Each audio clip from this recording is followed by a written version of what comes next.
Hello दोस्तों।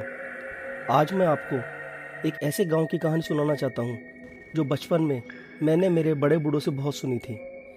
एक खुशहाल गांव हुआ करता था जहां सभी बच्चे बूढ़े लोग खुशियों से रहते थे। लेकिन उसी गांव में एक औरत हुआ करती थी जो सभी गांव वालों से बहुत ही ज़्यादा नफरत किया करती थी। वह उन खुशहाल गांव वालों की खुशी देख नहीं सकती थी। गांव के हंसते खेलते बच्चे उसे बिल्कुल अच्छे नहीं लगते थे। वह सबसे ज़्यादा नफरत बच्चों से ही करती थी, क्योंकि उस औरत की कोई भी संतान नहीं थी और लोग उसे बांझ होने का ताना दिया करते थे। इसलिए वह उन सभी को मारना चाहती थी और उन सबसे नफरत करती थी, ताकि लोग दुखी हों और उससे उसे खुशी मिले। वह काला जादू करने लग गई। जब गांव वालों को इस बात का पता चला तो उन्होंने पत्थर मार मार के उस औरत को घायल कर दिया और उसे गंजा करके गांव से बाहर निकाल दिया। तब वह जंगल की ओर चली गई और वहां जाकर कुछ तांत्रिकों से मिली और उसने अपनी इस बेइज्जती का बदला लेने के लिए उनसे प्रार्थना की कि उसे गांव वालों से बदला लेना है।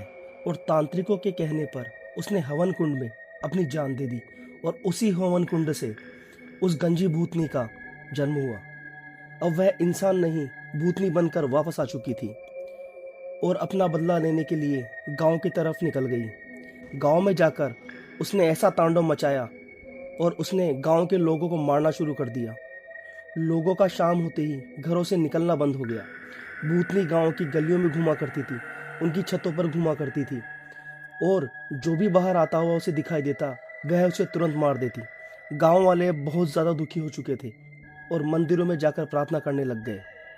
तभी उन्हें पता चला कि गांव के बाहर कुछ विद्वान पंडित आए हुए हैं। तब लोगों ने पंडितों से मिलने का निश्चय किया। तब गांव वालों ने उन पंडितों को अपनी इस समस्या के बारे में बताया। तब पंडितों ने इस मुश्किल घड़ी से बाहर निकलने के लिए गांव वालों को कुछ उपाय बताए।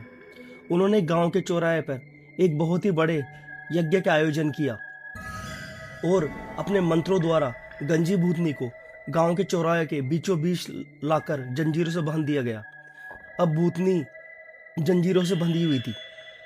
गंजी भूतनी निकलने की बहुत ही कोशिश कर रही थी। वह चीख रही थी, चिल्ला रही थी और पंडितों को धमकियां दे रही थी, पर मंत्रों के आगे वह कुछ नहीं कर सकी और पंडितों द्वारा उस गंजी भूतनी को उसी हवन कुंड में जलाकर भस्म कर दिया गया और गांव वालों को गंजी भूतनी के आतंक से मुक्त करा दिया गया।